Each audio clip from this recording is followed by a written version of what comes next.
Tiga orang remaja yang masing-masing berusia 14 tahun hilang terseret ombak pantai Triangulasi Banyuwangi pada hari Ahad siang lalu. Pada pencarian di hari Senin, seorang korban bernama Redi ditemukan dalam kondisi telah meninggal dunia.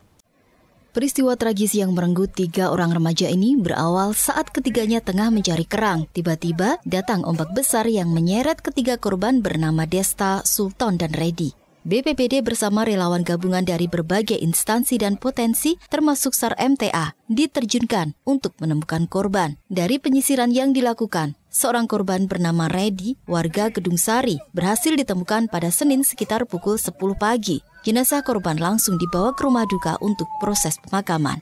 Kontributor Banyuwangi, Jawa Timur, Untung Wahyudi melaporkan.